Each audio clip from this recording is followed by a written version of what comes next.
welcome to the Sherman Playhouse. Inside the Sherman Playhouse is a video series that we do for local artists or anybody that is in the theater arts. Today we have Maddie Dreeke and Robin Dreeke from Canterbury School. Thanks for coming. They are the theater department, basically. They make that up at the Canterbury School in New Milford, nearby New Milford, Connecticut. I'm going to start with Maddie. Tell me how you got into the theater. You can start at any time in your youth. Thank you. Well, I grew up in Beacon, New York, which is about an hour and a half west of here on the Hudson River. And in a very nearby town, there was an Equity summer stock theater run by a guy who was from the Actors Studio, Lonnie Chapman. And when I was 10 or 11, my parents used to take me to plays, and I was very enthralled with it right from the start. Did a lot of stuff with the kids in the neighborhood, you know, just forcing them to to move around and do things with a kind of a theater background to it. And then I asked my parents if they would please, when I was 12, please call that theater and ask if I can come there. And they did, and I did. And so I was an apprentice at that little Equity theater with a whole bunch of now famous people for about 5 years. And I learned so much with the likes of Dusty Hoffman before he was him, Estelle Parsons, Pat Hingle, Bob, no, what's his name? Oh, I can't remember. Anyway, there was Barbara Streisand was there, and we spent the summers doing a musical at either end of the summer, and in between a whole bunch of interesting plays. And they rotated us. And as an apprentice, I actually got paid, which today, I guess, is definitely not the case. Now college kids pay huge sums of money to apprentice in different arts places. This was the real deal, and I just loved every minute of it. Sometimes we were in plays, small parts. Other times they rotated us through scenic painting. And these were all people who were working on Broadway in the craft, you know. And so it was an extraordinary education from the start. Extraordinary. So lots of stories. So let's work up to the time you met Robin. Okay, Robin. So I darted off to New York, skipping college, as many of us did in that time period, in the mid-1960s. And went running off to New York thinking that I would get work right away. And not being an ingenue, okay, more a character actress, I had some difficulty for sure. I landed some parts in some off-Broadway stuff and did a little bit Broadway stuff, stand-ins in the Actors Studio, some of their productions on Broadway. They shoot horses, don't they? And the Trojan Women at Circle in the Square, and then taking dance classes, I met a young Marine who had just come out of the Vietnam War, and his best friend had played the Little Prince in the original The King and I, and they were best buds, and he took dance classes, and we met. And he was doing his taking up theater also, stagehand, and I was gone. So that's how we met. Okay. Do you want to share any experiences? Well, that which I can. Maddie mentioned my friend Pat. We lived in the same neighborhood, and where West Side Story was filmed. That's where we were, Hell's Kitchen. Okay. At any rate, Pat would be taking classes every day, something I had never heard of. And I was intrigued because there was all these girls and some guys all dancing around there, looking pretty good. Bearing in mind I was a young teen. Mm-hmm. And Pat and I, as I say, we were best friends. And Maddie was working there. And then I went off to the service, came back, she was still there. And one thing led to another, and invited her for lunch. And down we went. And all during this time, I was introduced to theater via Pat, whose friends were all in the business. He was in front of the lights, and I was intrigued by those goings-on behind the lights. Hullabaloo. Yeah, a lot of some TV work and whatnot.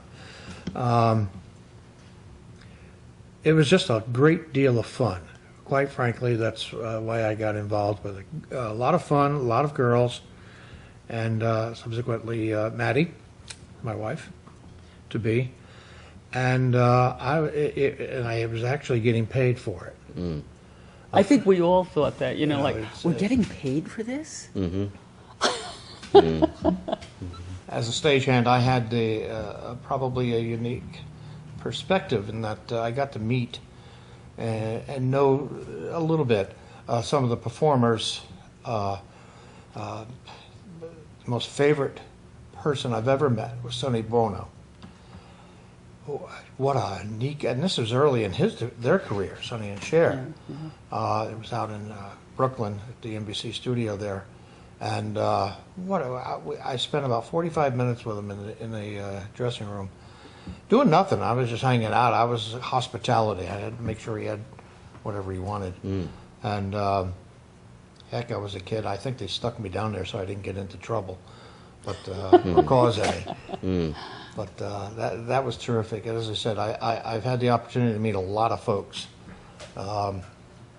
Some who had reputation, some who, positive reputation, some who were quite surprising.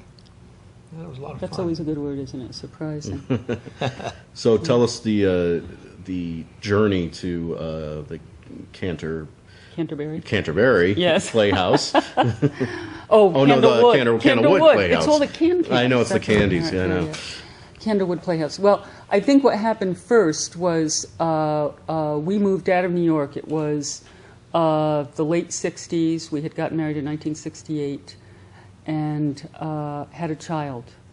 And things were pretty rough around the edges at that time in New York. And our friends were getting pretty rough around the edges, too, So we decided that we were going to leave it for a while and just move into the suburbs and try to raise our son, without our friends. And we did so. And we did some stuff locally, in the place where we were, which was Carmel, New York. And then, many years later, I got a degree and decided that maybe teaching was something that I would enjoy. And that was when we, and it's a long stuff in there, lots of stuff, but years and years of stuff. But anyway, we got a job at Canterbury first, and they needed someone to run their theater department. And Robin and I fit the bill.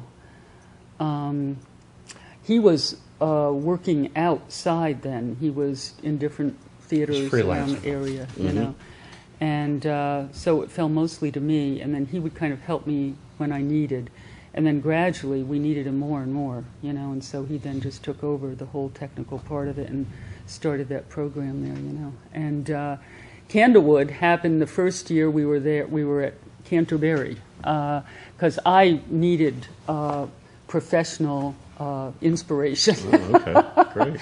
And so I wanted to be around people again who were professional because I was intermingling with a lot of kids and trying to, and I was losing myself a little bit in it, I think, and so we found Candlewood and tech jobs, which was fine for me, I just was happy to just be around, So it was summers. Summers, Yeah. right, summers. And we went as soon as school was out and, ended in the fall just in time for school at Canterbury to begin. So made a lot of lasting relationships, Awesome. And Interestingly, my wife Stacy, who is in the show here in the Rainmaker, was one of the assistant stage managers, I believe they were called, under Robin's tutelage.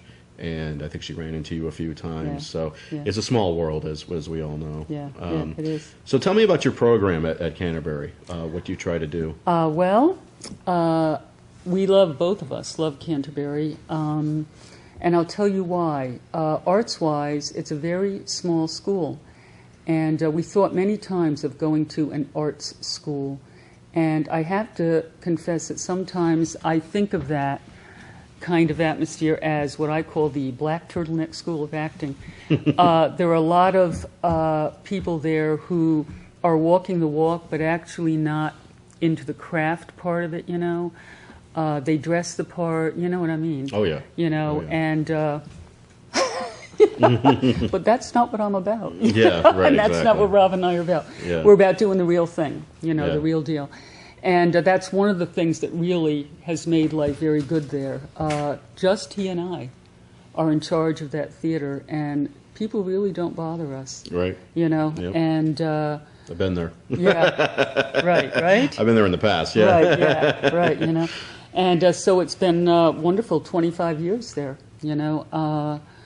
From my side, I run the performance part of it. He runs the technical part of it. And we pride ourselves on the idea that this is a school where if you audition and you don't get a part, oh, I guess I'll do tech. No. The technical part of it, and he'll talk about that in a second, is just as important as the performance part of it. You have to interview with him to be tech. You know, it's a whole different line, you know. And my philosophy is just, I believe that everybody in the whole world has talent within them. We're all creative people, and I just think that some people, because of their background or philosophy, just have an easier access to it than others. And so my job there is to help kids discover the talent that's already there and be able to express it so that they feel like they're expressing it and creating, which is a wonderful release of sorts. And also working as a team, you know, all the things that that schools today are promoting, you know, working as a team, leadership skills, you know. Although I have to say that Robin's side of it takes in much more of that than mine does. But so... We only have a few minutes. Okay, I'll make it very quick. Okay. The primary, my primary concern is that the youngsters who come are able to meet the commitment of time. In any school environment, that's always, you know, always a little bit of a rough hurdle. The objective is for these kids to be able to, on show day, to absolutely run the show, soup to nuts. They're in charge. They run it. They're in charge of sound, lights, action, you name it. They've done it. And we have nothing to do with it at that point. We've already stepped away. We stand in the back. In terms of the interdisciplines as to who gets to do what, it's what they're shown an aptitude for, and that comes over a little bit of time and commitment again. Awesome. And we'll leave it. We do it with professional theater always, and safety in mind. Right. There, I said that pretty good. That's not too bad. That was a great sound bite. That was great.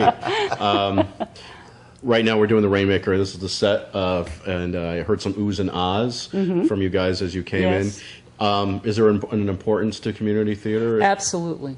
I'm a huge believer in it because, once again, it's about the craft. It's not about, you know, a lot of times, many years we took kids to London in March to the Globe Theatre there in order to study the craft of acting and the craft of theatre. Robin used to take them to makeup classes and, you know, and we did the whole gamut there in the Globe Theatre. We had classes all day long. And the thing that struck us about the British theatre was that nobody was interested in your portfolio of how you looked. Nobody was they were interested only in the craft, okay? And that's what we're big on, and that's why community theater is so important, you know? Absolutely. Absolutely. Because you learn the craft instead of the idea of being a star, you know? I mean, that's nice if that happens, maybe. I mean, I think it's frightening, actually, to, you know, I mean, can you imagine seeing yourself on some billboard somewhere and that everybody in this town knows who you are and you don't know who they are? That's frightening. Yeah. You know, that's Yeah. terrifying. Right. You know, so just being able to express yourself as an actor, I think, is just, and that's what community theater does. I think community theater is absolutely the best. Absolutely. So many people who are from professional theater can practice there, and so many people can go from there to the next level. I think it's great. Thank you, and thank you guys for coming. I really appreciate it. And good luck with your next. You're coming up on the fall season. Yes, yes. Doing Midsummer Night's Dream. Yes. Awesome. Yeah. Thanks a lot for joining us. We'll see you next time on Inside the Sherman Playhouse.